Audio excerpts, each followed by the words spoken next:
Em 1 Coríntios, nós vamos ler 3 textos, irmãos, para chegarmos aonde o Senhor quer nos falar nessa noite. Tá? Está em Coríntios o primeiro, 1 Coríntios 3, de 9 a 11.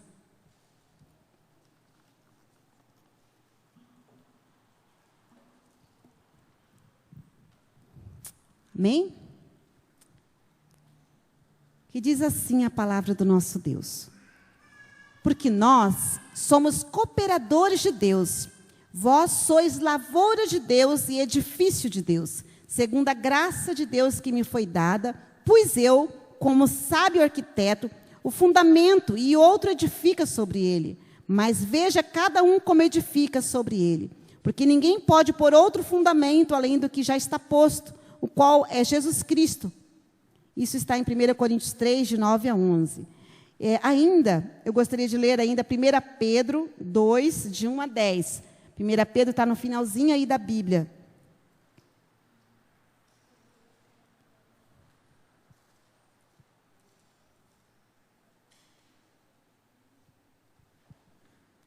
Primeira Pedro 2, de 1 a 10.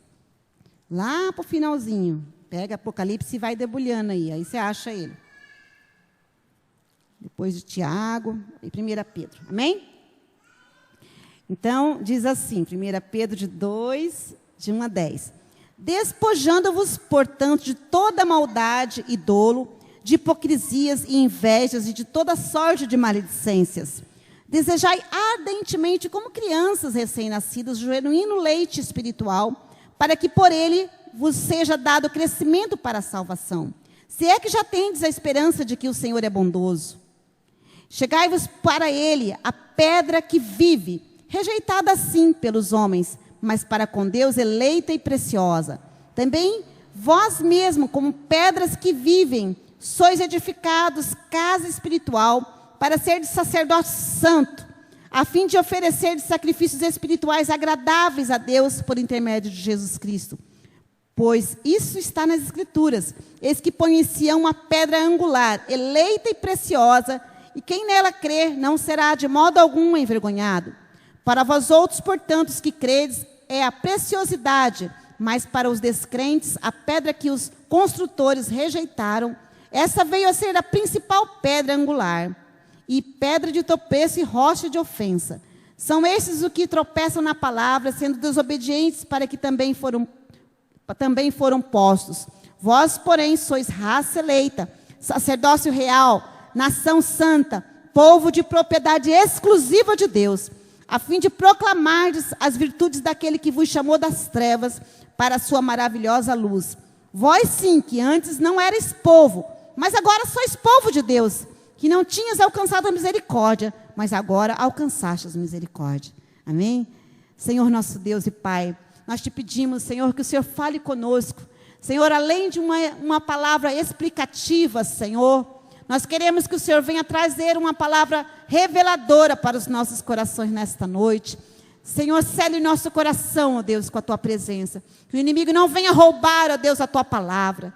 Em nome de Jesus, que o Senhor venha, ó Deus, completar a obra que o Senhor quer nesta noite nas nossas vidas. Em nome de Jesus, o Teu Filho. Amém. Amém, querido? Podem ir sentar, irmãos.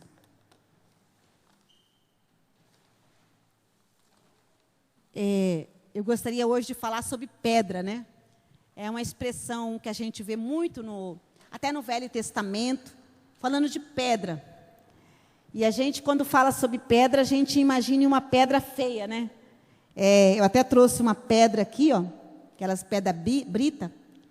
Ela não é uma pedra redonda. Você vê que ela tem várias deformidades. Ela é suja, ela é feia, mas é uma pedra, ela é dura, ela tem a sua serventia. Né? Essa pedra brita, ela serve para diversas coisas, né, irmão José? Os irmãos ali que são homens sabem disso.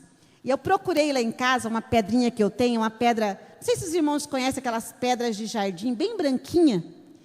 Era aquela que eu queria trazer, mas os irmãos imaginem aí, né? Ela é bem redondinha e branca. Você olha assim, nem parece que é uma pedra, né? É um mármore bem polido, assim, né? Não sei que espécie é aquela, mas eu tenho uma lá em casa que ela, além de ser branquinha, ela é bem redondinha. Aí eu coloquei algumas no aquário da Isadora lá em casa. E na hora de sair, na verdade, eu me esqueci de procurar, porque se eu procurasse, eu tinha encontrado lá.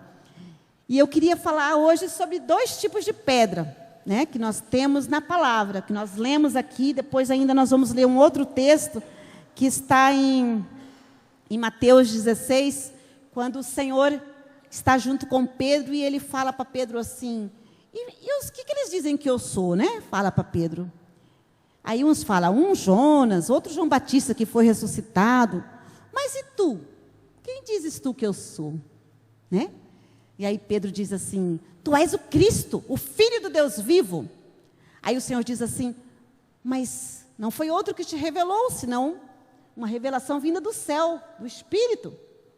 Então percebam que nós precisamos ter 2 definições no reino de Deus. Para o reino de Deus ser estabelecido na terra, nas nossas vidas, nós precisamos entender quem somos nós e quem é Cristo, quem Ele é para você.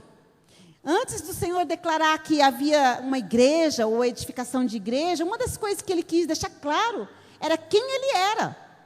E quem era nós, na condição aqui de colocarmos nós no lugar de Pedro. Quem somos nós?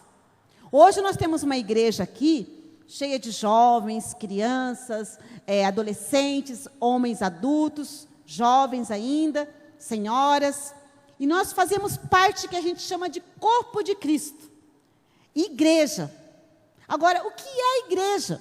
Se nós formos ver nos dicionários e nos estudos teológicos, nós vamos ver várias definições. De eclesia, chamados para fora, comunhão dos santos, enfim, tudo isso aí.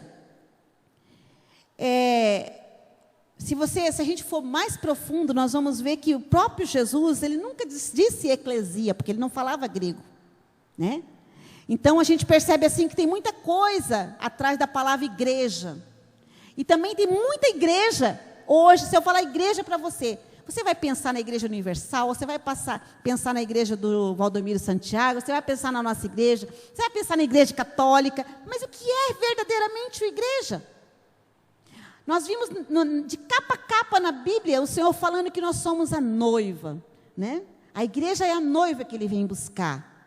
Nós somos o corpo de Cristo. Algo muito bonito quando a gente fala assim, né? Olhando nas letras da Bíblia, a gente fala assim, quando a gente fala, nós somos a noiva, a gente imagina assim uma coisa muito bonita, né? Somos a noiva, uma coisa pura. E aí, quando a gente começa a se relacionar aqui na igreja, a gente vê que as coisas não são tão assim, né? A gente vê que o irmãozinho não é muito bonito, o irmãozinho às vezes cheira mal, né? Outro, assim, não vai muito com a sua cara, né? Irmãos, eu costumo dizer que Jesus Cristo, Ele não constrói com tijolos. Tijolos, eles são perfeitos e são todos iguaizinhos. Você já imaginou se todo mundo fosse aqui igual a Marilene, que sou eu? Ou todo mundo aqui igual a irmã Maria? Né? Mesmo se fôssemos todos japoneses, nós seríamos diferentes, não é? Graças a Deus. Isso equivale a dizer que Cristo, Ele edifica a igreja com pedras vivas. Pedras que não são perfeitas. Pedras que não são bonitas muitas vezes. Pedras até sujas. Mas é como o Senhor edifica a igreja. Ele não disse que Ele iria construir a igreja com tijolos. Se você for ver uns tijolos que por um acaso nós tenhamos ali atrás, eles são todos, por mais que tenham 8 furos, eles são tudo quadradinho, tudo certinho, tem até umas veinhas entre eles assim, perfeitos. E nós não somos perfeitos. Por isso que muitas vezes a gente se alfineta, a gente briga, né? E eu acho que as brigas até de Deus, irmã, você está falando heresia. Sabe por quê? Porque se nós não tivéssemos esses atritos, como que nós íamos exercer o perdão? Como que Deus ia trabalhar dentro de nós que nós somos capazes de perdoar? Brigando, né? Por isso que nós somos diferentes. Eu penso diferente da irmã Maria. Eu penso diferente do irmão José. Eu gosto de branco, às vezes ela gosta de preto. Da cor preta, da cor branca. Eu gosto de colorido. Outros não, outros só gostam de marrom, né? Então, Deus faz tudo diferente, mas Ele faz perfeitamente. Ele usa cada um de nós como nós somos. Por que eu estou falando tudo isso? Nós estamos num grande desafio para este ano. Este ano é um ano de multiplicação, não é? A igreja aqui de Guaíra, se não me engano, ela deve ter uns 35 anos, né irmão? 36, vai fazer 37. E nós temos vindo, assim, há décadas, né, de um crescimento que, ora, está assim num gráfico, daqui a pouco está assim. Está assim e está assim, né? E nós estamos, como nós costumamos dizer, querendo fechar a porta do fundo da igreja. Porque o que acontece? Os irmãos entram pela porta da frente e daqui a pouco a igreja já não tem mais aquela pessoa. A pessoa já saiu pelo fundo e a gente perde a pessoa, não é? Quantos irmãos os irmãos já viram aqui que não têm vindo, ou que já mudaram, né? Outros chegam aqui só para trabalhar e daqui a pouco já se mudaram para São Paulo, né? Irmãos abençoados, irmãos assim que nos fazem falta, não é? Nós precisamos recorrer, às vezes, à internet para matar a saudade. Então, hoje, nós estamos num propósito, uma missão, uma visão de reino, aonde nós vamos fechar essa porta, né? De forma que nós vamos aglutinar pessoas. Vamos estabelecer o reino de Deus aqui de uma forma homogênea, uma forma completa. Isso faz parte da nova visão da igreja. E aí você olha e fala assim, Mari, puxa vida, eu me acho tão incapaz. Será que nós vamos conseguir? A igreja não tem tantos líderes. Eu já falei isso para o pastor. Puxa, pastor, mas a gente... Porque eu vim de uma igreja de mais de 5 mil membros, e aí eu fico olhando aqui para a nossa igreja e fico, puxa, pastor, mas a gente não tem tantas pessoas assim, né? E durante esse período que eu estava preparando a mensagem, o Senhor falou muito comigo sobre a questão numérica e sobre a qualidade, né? Nós precisamos entender quem nós somos em Deus. Quem nós somos em Deus faz toda a diferença. Porque se nós nos apropriarmos daquilo que Deus tem para a nossa vida, Deus vai fazer da sua vida e da minha vida uma dinamite para o reino. Deus não vai precisar de milhões de líderes para fazer grandes coisas. Ele nunca precisou de grandes coisas para fazer grandes coisas. Né? Davi tinha quantas pedras para derrubar o Golias? E derrubou com uma pedra, irmão. Detalhe, né? Nós estamos falando de pedra, nem tinha pensado em Golias. Mas o detalhe é que Davi derrotou Golias com algumas pedras. E se você for ver, né, Sansão, com uma queixada de jumento, ele matou 1000. Não precisou de mais de uma. Gedeão precisou de alguns homens para derrotar o exército dos medianitas. Então, veja bem que nós estamos numa situação bastante privilegiada. Nós temos muitas pessoas aqui que amam Jesus, e isso é suficiente. Nós precisamos, sim, saber, como o Senhor disse ali para Pedro, em Mateus 16, né? Tu és Simão Bar-Jonas. O Senhor disse para ele. Quem era Simão Bar-Jonas? O Senhor sabia quem era Pedro na ordem do dia. Pedro, um homem totalmente destemperado, precisando se converter, que nem convertido ele era. Todavia o Senhor quis ouvir dele, né? Pedro, quem eu sou? E você? Quem você diz que eu sou? Eu diria assim que talvez Pedro não fosse a pessoa mais indicada para o Senhor perguntar para ele quem ele era. Diante de um temperamento explosivo, nem convertido ele era, e o Senhor querendo saber de Pedro quem ele era. Então perceba que Deus, Ele não vê você como você vê você. Deus, nós temos um valor especial para o Senhor. Quantas vezes o Senhor tem mandado você colocar as mãos sobre uma pessoa, que Ele quer tirar a dor, que Ele quer tirar a doença daquela pessoa, e você se esquiva daquilo. Você acha assim, não, isso aqui não é para mim, isso aqui é para o pastor fulano, eu não tenho esse dom. Irmãos, se você é convertido, regenerado, essa autoridade está sobre a sua vida. Ele disse que nós pegaríamos em serpentes e nada nos faria dano. Ele disse que colocaríamos as mãos sobre os enfermos e eles seriam curados. Ele disse que se colocaríamos a mão sobre aquele que está morto, ele seria ressuscitado. Essa é a promessa de Deus para todos, não é só para pastores. Não é só para aquele reverendo, não é só para aquele profeta, aquele apóstolo, não. É para todos aqueles que são constituídos filhos de Deus. Nós lemos aqui que o Senhor nos trouxe das trevas para o reino do Filho do seu amor, para o reino da luz. E quando Ele fez isso, irmãos, Ele começou a gerar uma nova uma nova nação. Nós vimos aqui que nós não éramos povo. Nós não éramos sequer povo, ele diz. Mas quando nós nos convertemos, nós nos tornamos um povo, um sacerdote, um povo santo, adquirido pelo sangue de Jesus Cristo. Isso faz toda a diferença na terra e no céu. Por que na terra? Porque aqui na terra, quando alguém, você vai indo lá, ele diz, olha, vai indo um homem de Deus. Nesta casa mora uma família que serve a Deus. Isso tem que ser uma marca registrada nossa. Nós vimos o pastor Gilialdo falando no domingo que nós fomos selados. Selado significa que quando você põe um selo assim numa carta, significa que só quem vai receber vai retirar aquele selo. Se alguém retirar aquele selo antes e a pessoa depois de receber, ela foi violentada, foi violada. Então, perceba que quando nós somos selados para o Senhor, nós somos dele. E um dia nós vamos ter esses selos, né?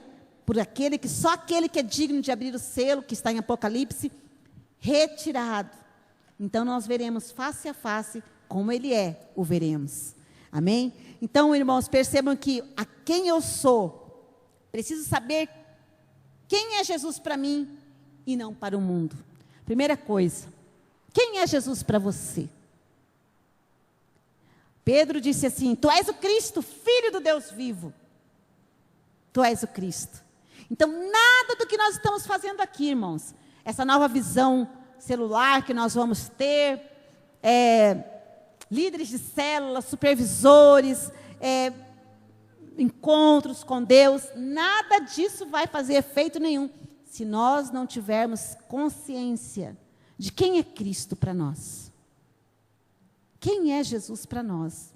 Porque se nós entendermos que Ele é o Salvador, aquele que pelo seu sangue Ele nos resgata do reino das trevas, nos dá autoridade para pisar em serpentes e em escorpiões, aquele que pelo teu sangue nos constituiu filhos por adoção, irmãos, nós vamos querer também ganhar outros para Jesus. Isso vai ter que ser inflamado dentro de nós. Aí sim compensa fazer qualquer coisa, irmãos, para Jesus. Qualquer coisa.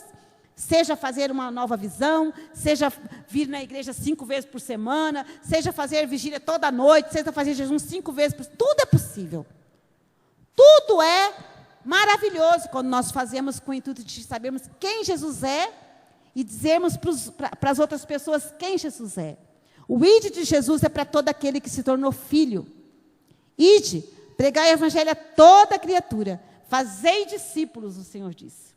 Ele não disse assim, olha, você se converta e depois você vai para uma igreja e deixa que só o pastor e os líderes ganhem pessoas para Jesus. Não. O ganhar pessoas para Jesus é para todo aquele que se tornou filho. Quando Jesus veio ao mundo, Ele estava constituindo uma nova raça na face da terra. Uma raça de gente linda, maravilhosa, salva pelo sangue de Jesus.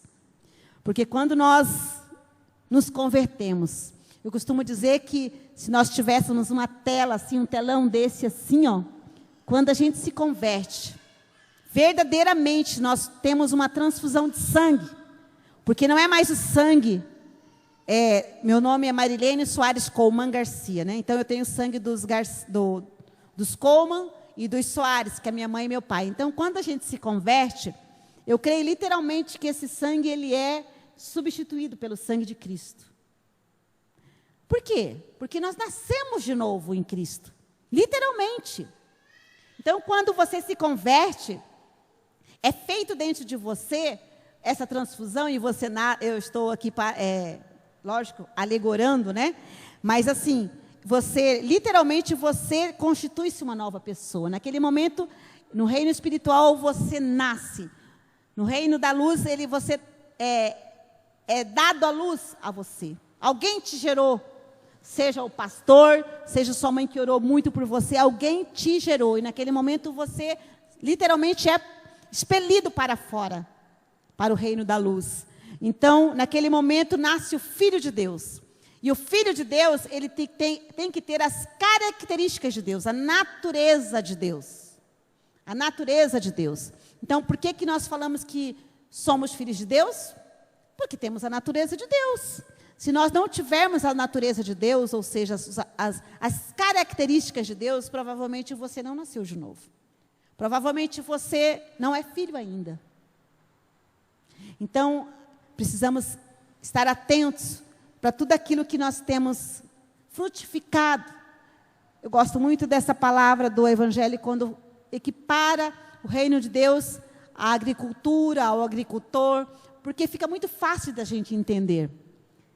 A semente, ela produz conforme a sua espécie, correto?